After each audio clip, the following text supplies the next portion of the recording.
Thanks for clicking. The Canadian Real Estate Association, the CREA, has released its national sales data for the month of September, showing a dive in sales and reverses and prices. In the news comes as Bank of Canada Governor Tiff Macklem said on Friday that not only is the bank not ruling out further rate hikes, but rates are expected to continue to stay higher for longer.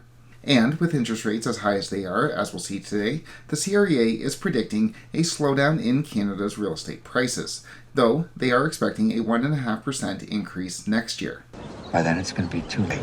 But, as we'll see today, the forecast coming from the CREA is premised on the notion that the Bank of Canada will be letting us know when they've hit the top on rates, when lower rates are coming. Who has time to read? So what I want to do today is go over the CREA's data for the month of September, take a look at Sean Cathcart's monthly interview and his predictions for the market going forward, and then discuss what to look for next. Speaking of next, Canada's inflation data is due out on Tuesday, and we'll obviously have an update out on that data on this channel. Click like and subscribe if you want to get those updates, but for now, let's get into this data.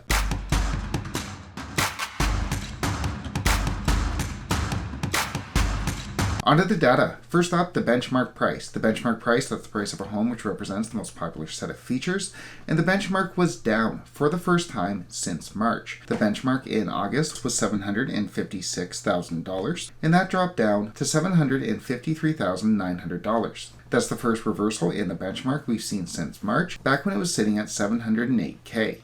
With that said, the nationwide average price did increase, though marginally as well. The average price in August was $650,140, and that jumped up almost $4K to $655,507. With that said, nationwide listings echoed what we've been seeing coming out of the local real estate boards, with a major increase in the number of listings coming to the market, up 6.3% since August. However, similar to what we've been seeing from the local boards, new listings are not being met with a corresponding increase in demand, with the sales to new listing ratio plummeting to 51.4%, down from its peak in April when it was sitting at 67.8%. So, out of all the new listings coming to the market, only about half of them are being bought up. Minor setback, that's all.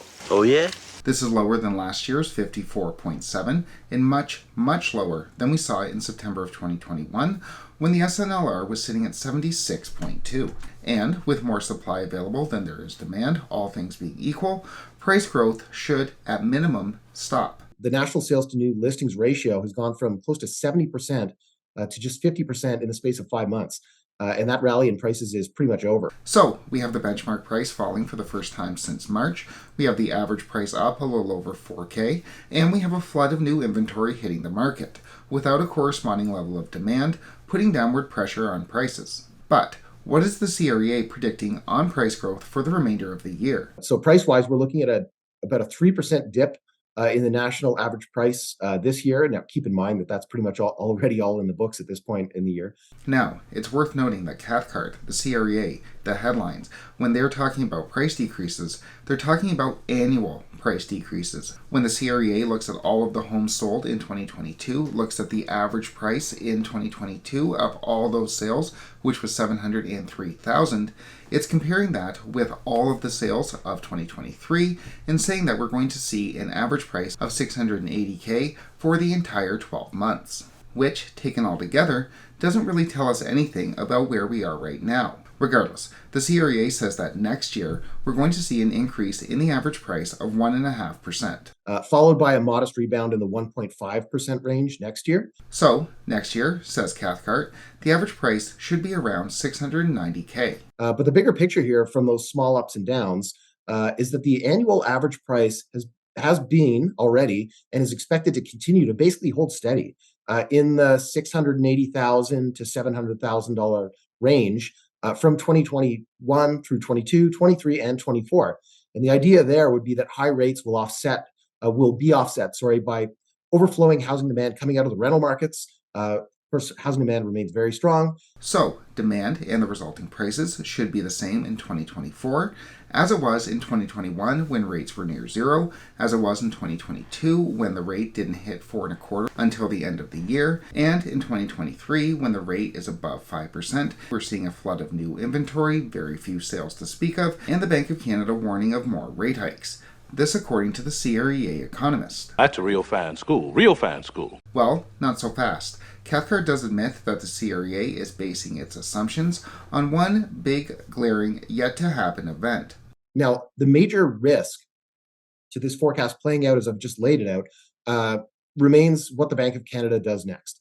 The current assumption that we have built in is either no more hikes or at most one more, with at least some indication from the bank at some point anyway, that the next move for rates will likely be down. Just to be clear, in order for the CREA's predictions to hold, by March, in time for the spring market, the Bank of Canada has to come out and say not only are they holding on rates, not only are they finished with the rate hikes, but also that they're looking to be cutting. Seems likely.